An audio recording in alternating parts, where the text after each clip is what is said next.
Oh, hi you guys. It finally quit raining. I can't believe it. Water is flowing everywhere. The ground is saturated, but it finally quit raining. You'll probably hear the ground squishing beneath my feet. But in this video I wanted to talk about some different channels I've been watching where people are showing the blight in their area. And they're showing how bad different neighborhoods are getting.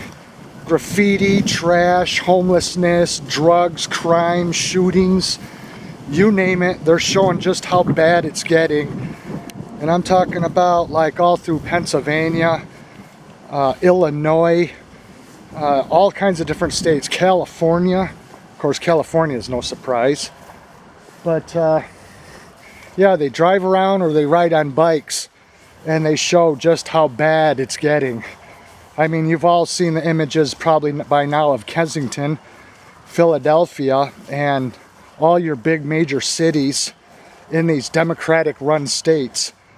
And I'm here to tell you guys, those areas, places like that are not going to improve because they're being run by socialists. They don't care. It's not going to improve. You're only going to see the crime go up. You're only going to see the trash accumulate more. Graffiti is going to expand and be everywhere. Anywhere where there's a flat paintable surface, you're going to see all kinds of crime go up. The truth of the reality is, you guys, once cities start falling into decay, it just escalates out of control. And no matter how much different municipalities try to combat against it, it just doesn't work.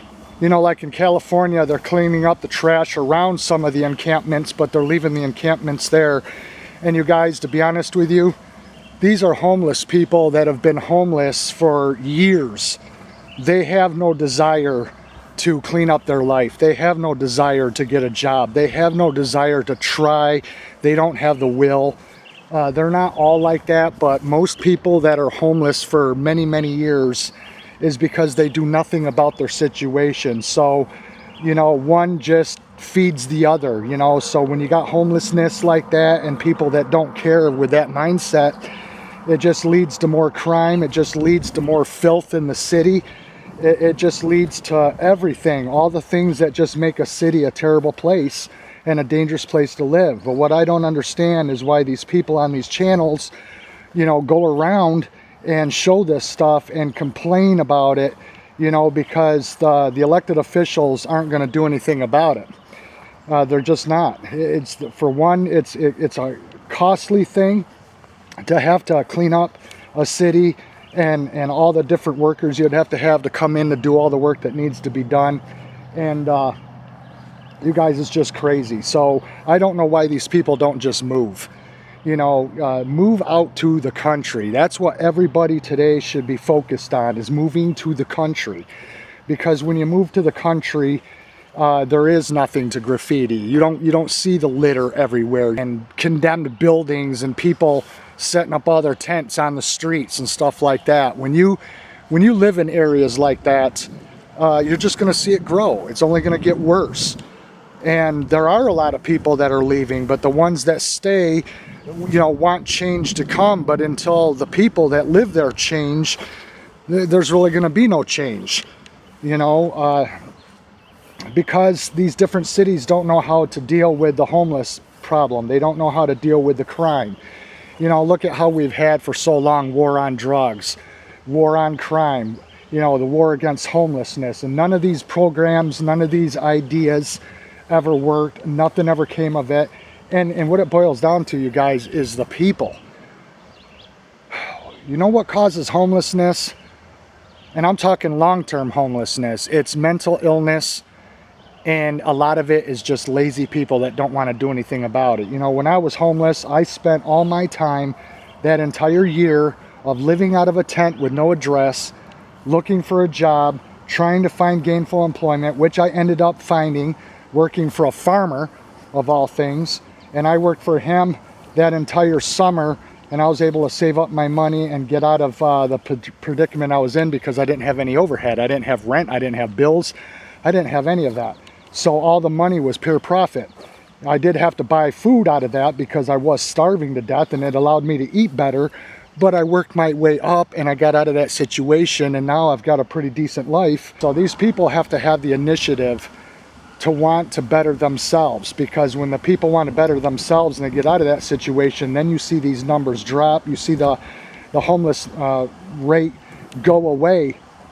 But you know, they cry about this and they cry about that, saying, well, give me a job, give me a job. There's a shortage in workers right now. So right now you can get a job anywhere.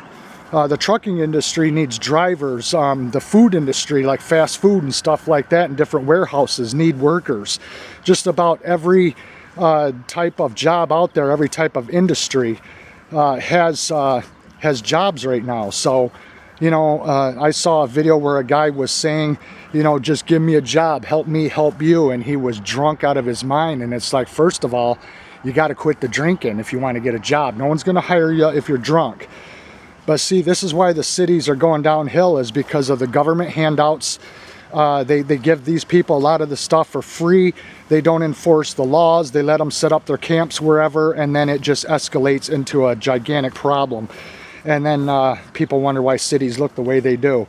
When the people that live in the cities don't care, and they throw their trash all over the place, and they graffiti up the buildings and the alleyways and stuff like that, and then set up homeless camps, and they're peeing and pooping on the sidewalk, well, it's no wonder people are leaving cities. So, you know, in order to avoid that problem altogether, this is how you avoid the problem altogether. Just move out to the country, and then you don't have to worry about looking at that. You don't have to worry about dealing with that, and you stay away from that type of thing that's going on. And you'll be healthier because of it, because you won't have to worry about getting accidentally stuck with a hypodermic needle. You won't have to worry about disease going through a city. You know, all kinds of things, because a lot of those people have tuberculosis, they have hepatitis, they just got all kinds of things. So, you know, until they want to help themselves, their situation's never going to change. So that's what I would do. I would, anybody watching this video, if you want to get away and get somewhere where you're going to be better off, to where you will be safer as this world continues to fall apart and go downhill, which it's gonna, you're going to want to be away from populated areas. You're going to want to be away from the crime, because right now, north of me, up in Buffalo and Rochester, they're having an incredible amount of shootings up there lately. Just in the last month, the crime up there has tripled. It's getting really, really bad. And they're getting to where they don't know what to do about it. But they're, again, living in a highly populated area in these big cities. You know, that's the problem. All these people living together that have lost their hope. They don't care. The pandemic has really ruined a lot of people's lives, and but you also got people that would rather do drugs than go to work. They would rather spend their money on drugs than spend it on food, bills, and rent. You got people that would just rather be all messed up and screwed up with their drugs than be sober and try to better their lives. So moving out to the country, to me, I think is the answer. It's the only place left to go. You got to get out in a rural setting and get as far away from any you know, populated area in a city as possible, and start a homestead, grow your own food, have gardens, and be as self-sustainable as you can be. And I'm not gonna live in a highly populated area where I got to worry about looking at that stuff. I got to worry about my belongings, my life, my safety. I live out in the country where I don't have to worry about my crap or my safety, and you know, and I don't have to look at the blight that these cities have. So if your city is turning into that, get out, pack up your stuff and move. Even if you can barely afford it, you will be much better off in the long run if you move and get out of places like that, because you guys, it's only going to get worse as the years go on. Thanks for watching, and we'll see you again in the next one. Bye-bye.